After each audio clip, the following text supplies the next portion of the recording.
Welcome to the Sportscast, January 17th, 2020. If you haven't yet, please subscribe in all our channels, YouTube, Periscope, iTunes. And if you're in iTunes, please leave a rating and a review. It will help us out tremendously. And visit us on thesportscast.net, thesportscast.net. This episode is brought to you by InstaBible. Download InstaBible for iOS. Share a verse and share it to the world. You can go to InstaBible app and search it on the Apple App Store. Championship Sunday 2020. A very significant Sunday. It's a Sunday before you go into the Super Bowl, and we determine who are the winners. And of course, joining us today to flesh this out a little bit, Jeff Fawver. Welcome back to the Sportscast. Thanks, Santiago. I appreciate it. Jeff, your Kansas City Chiefs are making a second appearance 2 years in a row. And, they'll be hosting the AFC Championship. But this time, it's a different opponent. It's not the Patriots. How do you see this matchup against the Tennessee Titans? Last year, when they played the Patriots, the big advantage the Patriots had was they were the more experienced team. And now this year, playing the Titans, the Chiefs, I think the Chiefs hold that role. You know, they've been there. Even though they fell short last year, they've been there before. I think, too, the big difference that I see is the New England Patriots secondary was just full of really, really good players. And for the Tennessee Titans, not to take anything away from them, but they've really struggled to slow down teams' passing games. Fortunately for them, they played the Ravens and Patriots, who really aren't built to test you vertically. So it's going to be an interesting matchup. The Chiefs last week, I thought the key for them last week was to come out fast, and they did the complete opposite. They came out terrible and got down by 24 points, but still ended up winning by 20.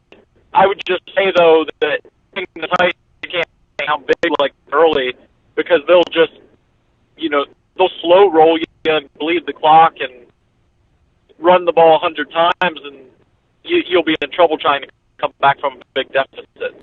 Yeah, let's go back to that Houston game. Obviously, the Texans went up 24-0, and Kansas City came back with 40 unanswered points. Actually, they end up with 52 points. What was it? Was it Houston's game plan that really said, "Hey, we got to score, a lot and fast"? What was your recap after that game? If you look back at the first couple drives, the only thing that stopped the Chiefs' offense was drops, and we're not talking about contested catches, difficult catches. The first drive, Travis Kelce's wide open, and he just drops an easy first down. And then on the second drive, Demarcus Robinson is wide open, and he drops an easy first down. So the Chiefs just had to settle down. And then, they got the punt block. They original defense. I don't team or either. One big thing, you can actually come out a little too overhyped, and it creates the jitters. You're nervous. You don't make the plays that are normally routine. And the Chiefs just weren't making the routine plays, and the Texans capitalized on it. And then Tyreek Hill fumbles. So the Texans scored 3 touchdowns really quickly, but it was really just 3 plays. It was a blown coverage, a fumbled punt, and a blocked punt. So I think it was mostly self-inflicted wounds. Once the Chiefs settled down, they had 7 straight scoring drives where they scored touchdowns. And to me, that was the story of the game. The Texans' defense, their only hope against the Chiefs was that the Chiefs just dropped the ball. And I think the Titans' defense is a little bit better than the Texans, but the Titans' defense is really susceptible to the big play, and they were 31st in the NFL in red zone defense. So to me, the Chiefs' offense is going to move the ball, and they're more than likely going to score a lot of points.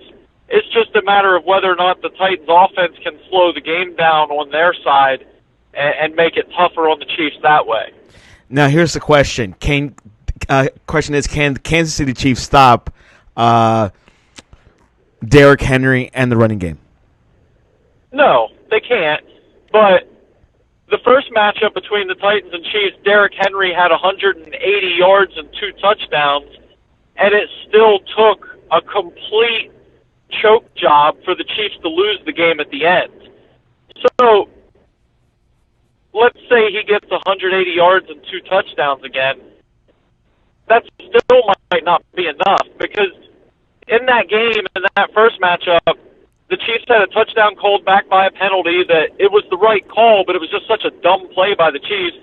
They had a play where Tyreek Hill was running uncontested and Patrick Mahomes just overthrew him. And then there was a third play where the Chiefs running back fumbled and the Titans returned it for a touchdown. So that's a 21-point swing in a game that ended up being a 3-point spread. So the Titans had every possible thing bounce their way, and they won by 3 points.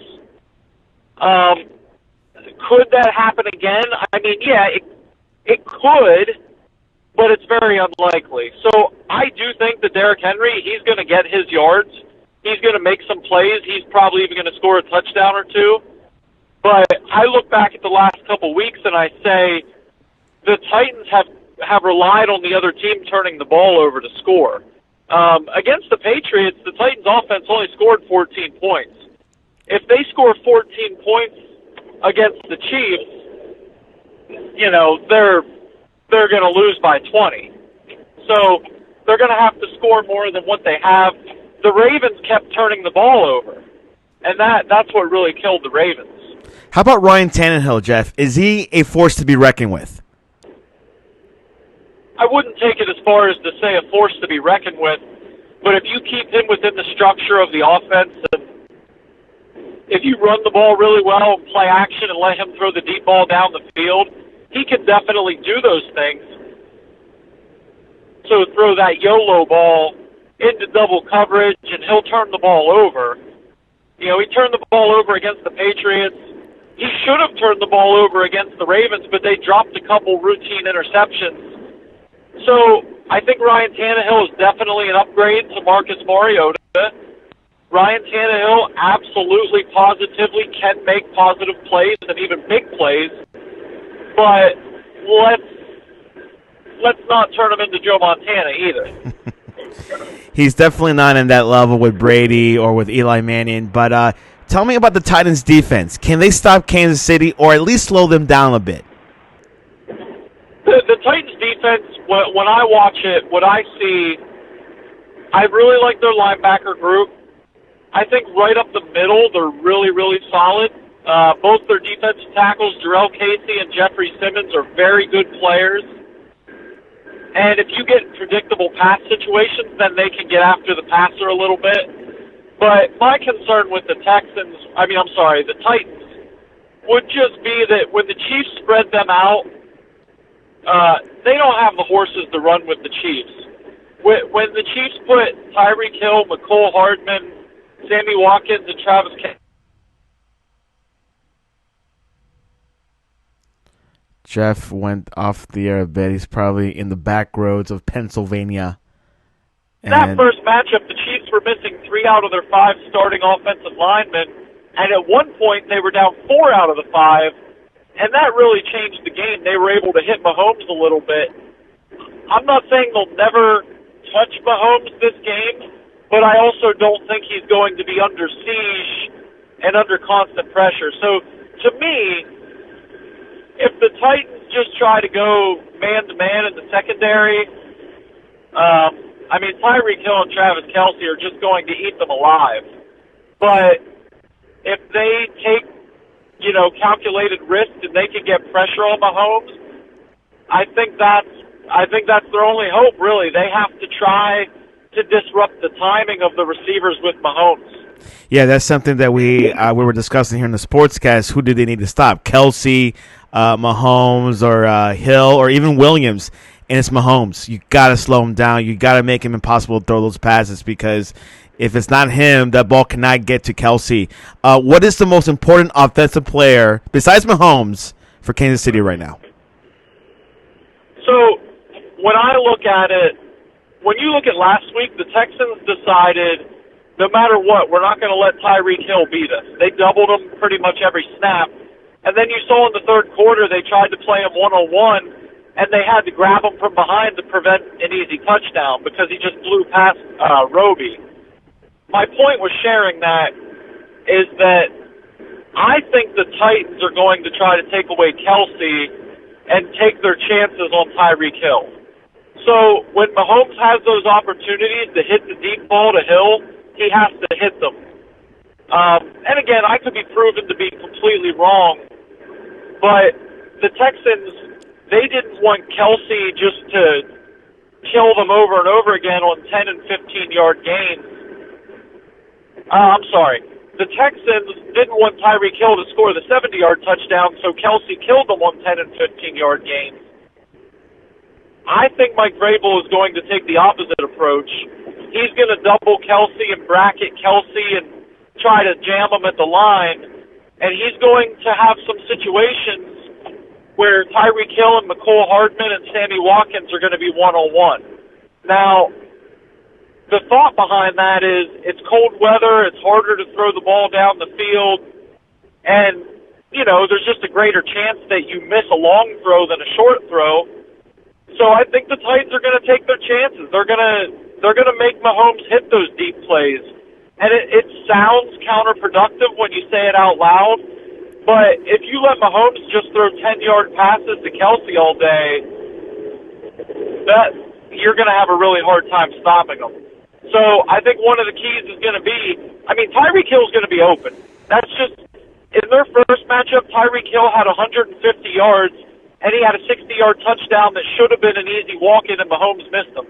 So Tyreek Hill could have had an easy, no, I shouldn't say easy.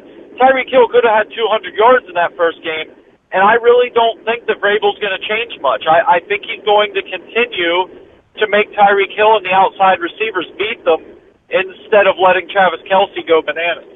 Yeah, that's something that you gotta realize. You know, Hill will be open. He's one of the fastest players, or the fastest player in the NFL, wide receiver wise.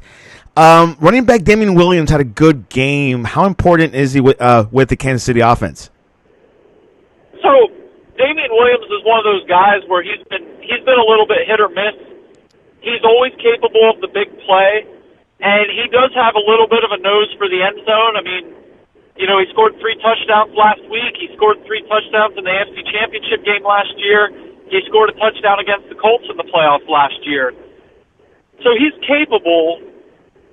I would just say, in my opinion, the keys for Damian Williams is to get what yards are there. You know, don't get too fancy and try to turn everything into a home run, because a lot of teams, when they're playing the Chiefs, they're just terrified of getting beat deep. So the running yards are going to be there, 5 to 7 yards at a time if you just take what the defense gives you.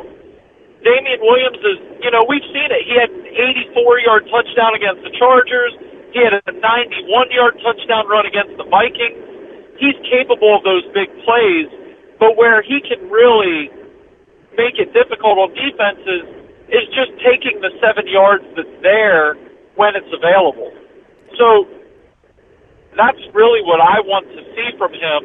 If you can get 7 yards on first down or second down, that gives you a great opportunity to keep your offense on the field and extend drives.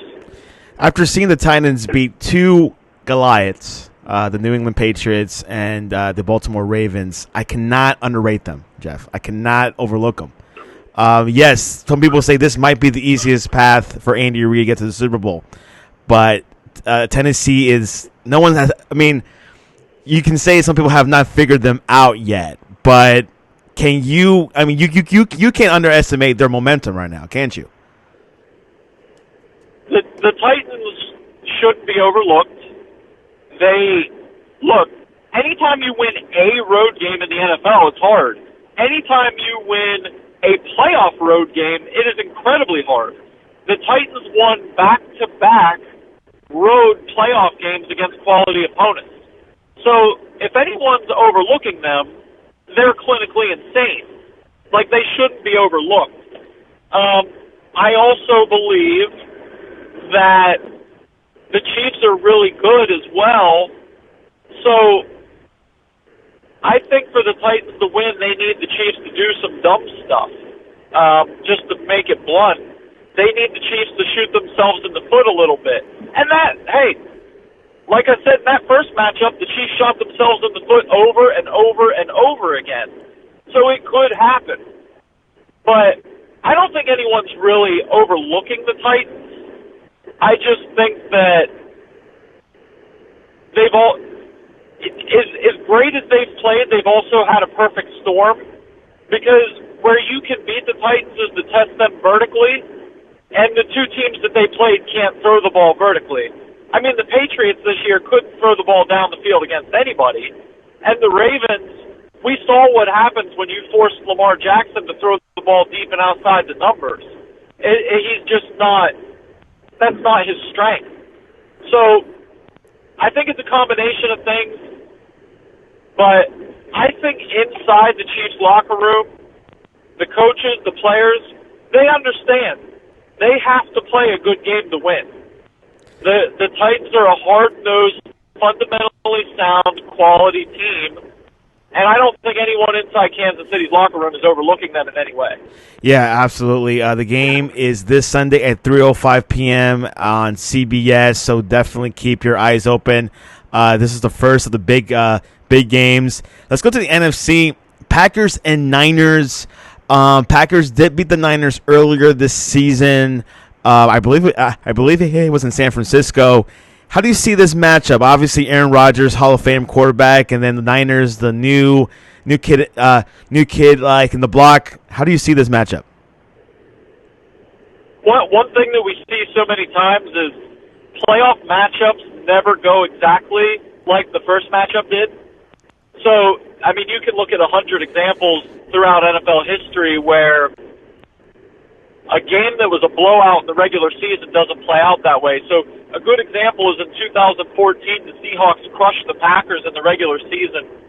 And then the Packers went into Seattle, and they controlled the game until the last 5 minutes. And if not for just a gigantic choke job by the Packers, they would have went to the Super Bowl. So I say all that just to say this. I lean towards the Packers in this game for two reasons. One is the later in the season you get, the more your quarterback matters.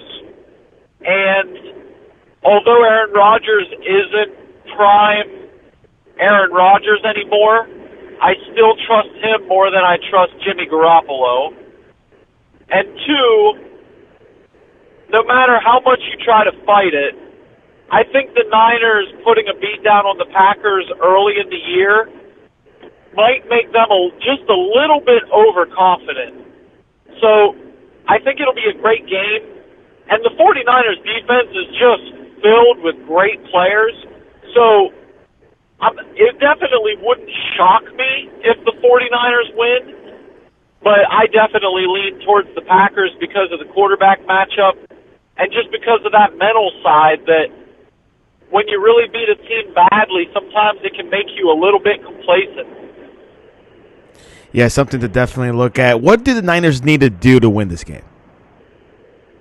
If you're the 49ers, you want to run the ball as much as possible, and you want to get the Packers in predictable passing situations. So, I mean, Aaron Rodgers is still great, but no matter who the quarterback is, when you have a front four the way the Niners do, if they know that you have to throw the ball, they're going to get a pass rush on you. Because they have Bosa, who's great. They have Armstead, who's great. They have Dee Ford, who, as a situational pass rusher, is great. So the Niners just have so many guys that can get after the quarterback. If you get into a situation where they know that you have to throw the ball, it's difficult. It's tough to protect your quarterback for that long. What do the Packers need to do to win the game? They have to protect Rodgers. They have to win first down.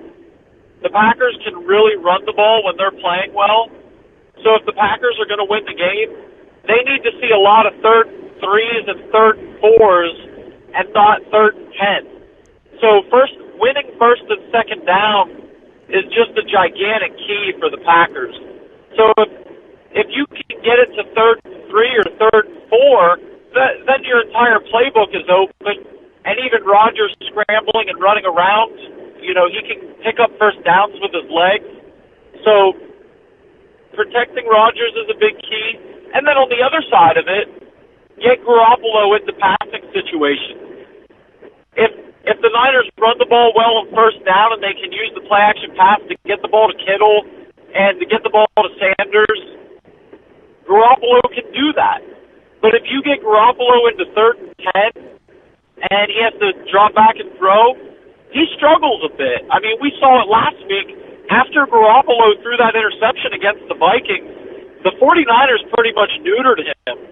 They just kept running and running and running and keeping the passing game really simplistic. So if you get Garoppolo in a situation where they have to pass to win, he can be a little erratic. Something to definitely look at. Of course, Garoppolo in his 2nd or 3rd season. Well, I think it's his 3rd season starting for the San Francisco 49ers, so definitely pretty upbeat about that. He's playing home at Levi Stadium, but Levi Stadium is not the most dangerous home place to play at or anything. It's kind of, I can't say neutral or that, but it's not Green Bay, or it's just not Kansas City. It's just not a hostile environment. It could be in the future, but it isn't right now. So it's also Aaron Rodgers' hometown as well. Yeah, and I'm sure he's going to carry that little extra chip on his shoulder for the rest of his career. I mean, the Niners were his hometown team, and they passed him up to take Alex Smith. So that's quite something. Not that Alex Smith has been terrible by any means, but he hasn't been the player that Aaron Rodgers has. Yeah, and of course he's with the Redskins right now. Anyways, are you ready for the final predictions for Championship Sunday? Absolutely. Tennessee Titans and Kansas City, Jeff. What is your final conclusion, score, and everything? So, I think maybe, in a way, falling behind the Texans is going to be a blessing in disguise to the Chiefs. I don't think that they're going to come out that way 2 weeks in a row and fall behind. The Tennessee Titans have not won a game where they fell behind by more than 10 points. So, with all that said, what I see happening, the Chiefs are going to jump out to a lead early. The Titans are going to keep fighting.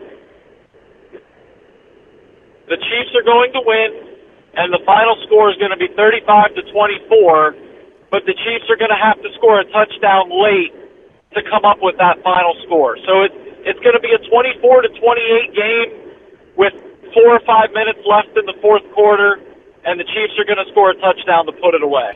Now, in devil's advocate, how would Tennessee win? If the Chiefs turn the ball over and if they have a repeat of the Tennessee game in Tennessee where their special teams are absolutely terrible. And the scoreline will be by 3 points. Yep, that's right. Let's go to San Francisco. Green Bay is San Francisco. Jeff, what is your final conclusion over that matchup? I really, I like the Niners defense maybe more than anybody because I think that when they went through that phase where they had a ton of injuries, people forgot how great the Niners defense is capable of being. But with that said, I can't be a hypocrite with everything I just said previously. The later in the season you go, the more your quarterback matters. And it's not that I think Jimmy Garoppolo is bad or anything like that, but I just don't trust him the way I trust Rodgers in the big moment. So, 27-24, the Packers are going to win.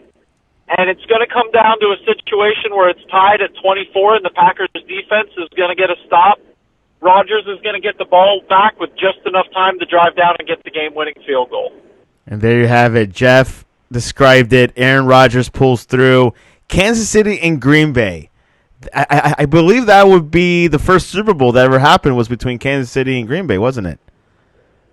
It was the first Super Bowl. That's right. Yep. Ratings high in Miami, so we'll see if that happens. I think it's very doable.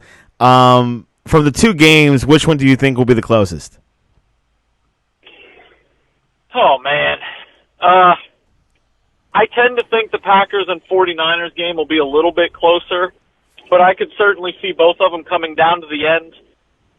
The Chiefs are a 7-point favorite, and they're not a 7-point favorite by accident. So last week the Chiefs were a 9.5 to 10-point favorite, and they still covered easily after falling behind by 24. So I think the 49ers and Packers game will be the closer game of the two. That doesn't mean I'm discrediting the Titans, but if you have to pick one or the other, that's just what I see. If Vrabel can outcoach Belichick, can he outcoach Andy Reid? That's a big test. Yeah, he can. And I mean, if you're being honest from the Chiefs' perspective, that's what we're all nervous about. I thought Andy Reid was great last week because the number one complaint about Andy Reid among any Chiefs fan, look, he can be a great play caller. He comes up with a great strategy. He comes up with a great game plan. But sometimes Andy Reid gets a lead, and he just squats on it. He loses his aggressiveness. Last week, the Chiefs kept the pedal down to the very end. They kept scoring points. They scored 51 points. So I think what Chiefs fans want to see to feel more comfortable is if the Chiefs are up by 14 on the Titans and they have the ball, we want to know that Andy Reid is trying to get a 21-point lead, not run the ball 3 times and punt it back. So we love Andy Reid. He's a great coach, but we have to see it in the big game.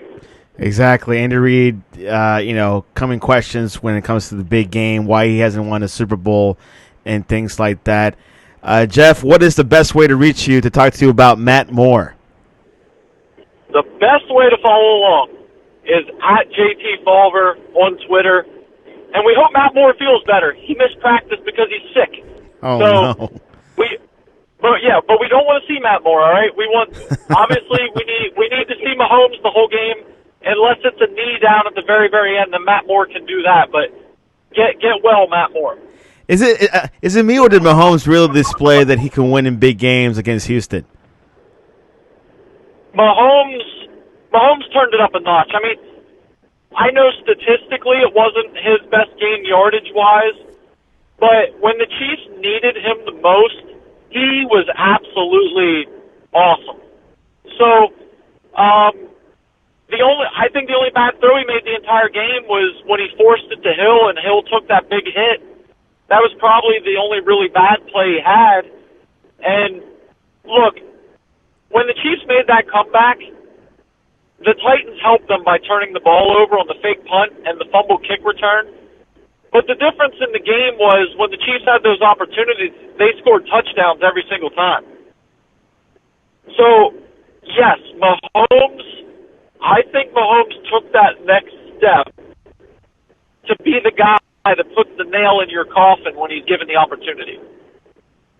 And there you have it, Jeff, with his analysis of the Kansas City Chiefs. No man that doesn't know, who knows so much about Kansas City's Jeff Fawver. So follow him on JT Fawver. And, of course, follow us on thesportscast.net, thesportscast.net, or on Twitter at thesportscast1. We'll be following through the the NFL playoffs throughout the weekend. Pretty excited. And then Miami in 2 weeks. We'll see if Mahomes makes his first appearance in the Super Bowl. A young quarterback.